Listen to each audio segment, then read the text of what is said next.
আমার একটা বন্ধু ছিল রাব্বি। ও আমাকে প্রথমবারের মতো ফেসবুক আইডি খোলা শেখাচ্ছিল। এখন তোর নাম দে, জন্ম তারিখটা দে।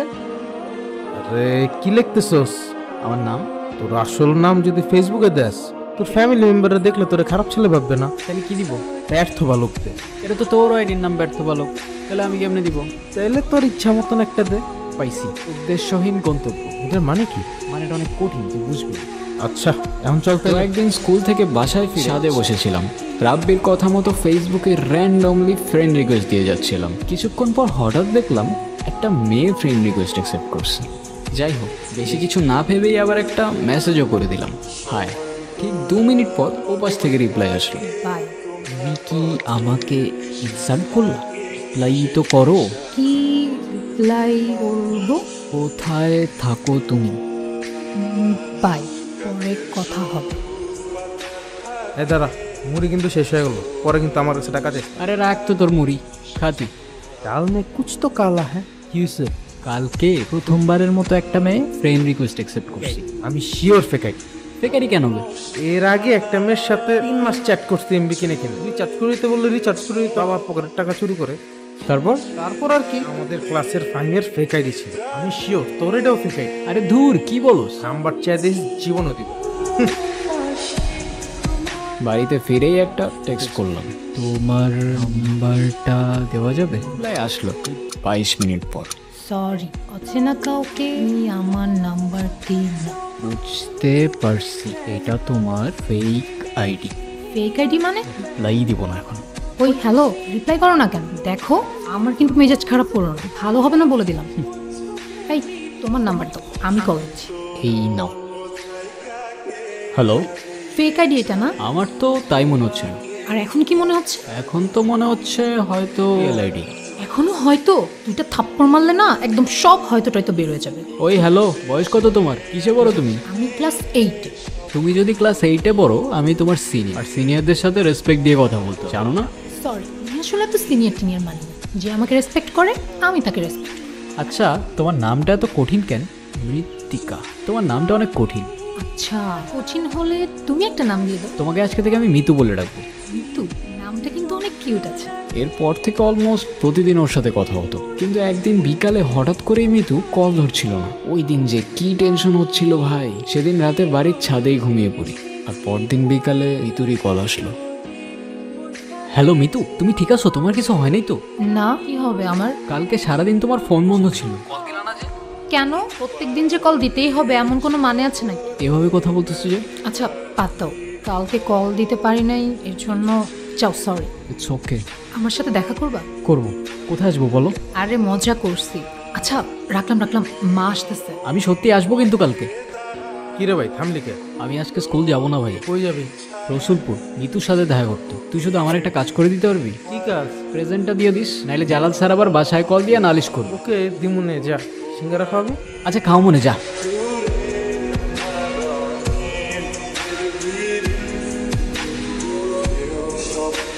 ভাই, আপনি কি এ এলাকার? হ্যাঁ ভাই, এই এলাকায় কেন কোনো সমস্যা? আরে না ভাই, কোনো সমস্যা না। ওই রসুলপুরের সবুজ রাস্তাটা কোন দিয়ে বলতে পারেন? ওই দিকেই সবুজ রাস্তা। আচ্ছা ভাই, শুক্রিয়া।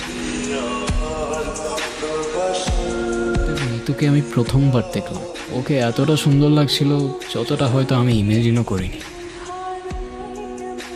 মিতু? সানি, হ্যাঁ। কেমন আছো? এই তো আলহামদুলিল্লাহ। তুমি? ভালো। কিছু বলো। তুমি জানলা কিভাবে আমি এখানে থাকবো? মেয়েরা সব কিছু জানতে পারে। আচ্ছা, তুমি না বলছিলা আমাদের যেদিন প্রথম দেখা হবে তোমার ফেভারিট জায়গাগুলো তুমি ঘুরে দেখাবো আমাকে?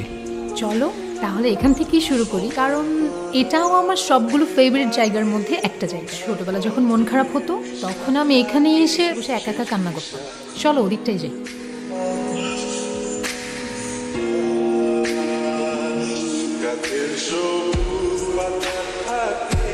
আমি প্রথমে ভাবছিলাম তুমি মজা করতেছো, যে সত্যিই আসবা আমি ভাবিই নাই। তুমি আসতে বলছো আর আমি না এসে পারি? ও আচ্ছা তাই? হ্যাঁ। আচ্ছা, আমার না কেন যেন মনেই হচ্ছে না এটা তোমার সাথে আমার প্রথম দেখা। আমার কেন যেন মনে হচ্ছে তোমাকে আমি অনেক বছর ধরে চিনি। মিলে গেল কিভাবে? আমারও তো ঠিক তাই মনে হচ্ছে। ব্যাপারটা কেমন ম্যাজিক্যাল না? না তুমি আমায় চিন্তা, না আমি তোমায়। কোথায় তুমি থাকতা আর কোথায় আমি, তাও আমাদের কিভাবে দেখা হয়ে গেল, ফ্রেন্ডশিপও হয়ে গেল। শুধুই ফ্রেন্ডশিপ? না, আই গেস ফ্রেন্ডশিপ থেকেও আরো অনেক বেশি কিছু। তুমি কালকে আমাকে জিজ্ঞাসা করছিলে না আমি তোমাকে কেন ফোন দিছিলাম না? হ্যাঁ, আমি তোমাকে মিথ্যা বলছি। আমি জানতাম, আমি খুব ভালো করেই জানতাম যে তুমিও আমার সাথে কথা না বলে থাকতেই পারো না। কি হয়েছিল বলো না আমাকে। ভাইয়া সেদিন মারছে আমাকে। মারছে কেন? সেদিন সকালে তোমার সাথে মেসেজ করতেছিলাম, ভাইয়া দেখে ফেলছে। ভাইয়া আমাকে জিজ্ঞাসা করছে ছেলেটা কে, আমি বলছি আমার ফ্রেন্ড। তারপর আমার আর কোনো কথা না শুনে আমাকে অনেক মারছে, আমার ফোনটাও নিয়ে গেছে। আচ্ছা তুমি কান্না করো না, দেখো সব ঠিক হয়ে যাবে। আমার না আর এখানে একটুও থাকতে ইচ্ছে করে না। কান্না করে কি হবে বলো, সব ঠিক হয়ে যাবে। কে রে তুই? নাম কি তোর? সানি। এখানে কি তোর? এখানে কি করতে আসছস? ভাই ওরা সকালে দেখে আমার সন্দেহ মনে হয়েছে। কি রে বল, এখানে কি করতে আসছস? ওর সাথে দেখা করতে। কার সাথে? আমার বোনের সাথে? ভাই আমার কথাটা শোনেন, আমি বুঝাই বলতেছি। তোর কথা শুনবো মনে? তোদের মতো শহরের পোলোক আমার খুব ভালো করে চেনা। ভাই আপনি কিন্তু না বুঝেই ভুলভাল বলতো। তোর সাহস তো কম না, তুই আবার আমার মুখে মুখে কথা বলস। আমার বোন তোর সাথে দেখা করতে আসবো কেন? আমার বোনকে আমি চিনি না? বিশ্বাস না হলে আপনার পন্ডিত জিজ্ঞাসা করেন। এই মৃত্তিকা, তুই ওরে চিনোস? এদিকে তাক আমার দিকে। তুই ওরে চিনোস? না ভাইয়া, আমি ওকে চিনি না। আজকের পর থেকে তোরে যদি আমি রসুলপুরে দেখছি, তোর লাশ কাটটা আমি কুত্তা রাখো।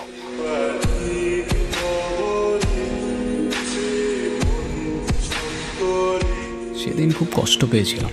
এক মুহূর্তেই ও আমায় চিনতে অস্বীকার করে ফেললো। সেই মুহূর্তে মনে হচ্ছিল দুনিয়াতে আসলে ভালোবাসা বলে কিচ্ছু নেই। পরের দিন থেকে আবার মিতুকে কল দিতে লাগলাম। 1 দিন 2 দিন 5 দিন 10 দিন, মিতুর ফোন অফ। রাব্বিকে নিয়ে আবার রসুলপুরেও গেলাম, গিয়ে শুনলাম ওখান থেকে ওরা চলে গেছে। কোথায় গেছে কেউ জানে না, কিন্তু ওই মুহূর্তে আমার মধ্যে কষ্ট ছাড়া অন্য কোনো ফিলিং কাজ করছিল না। মিতুকে অনেক খুঁজেছি, কোথাও পাইনি। ওর সাথে সাথে ওকে না বলা অনেকগুলো কথা মনের একটা কোণে কোথায় যেন হারিয়ে গেল। আর এভাবেই দেখতে দেখতে 4টা বছর কেটে গেল।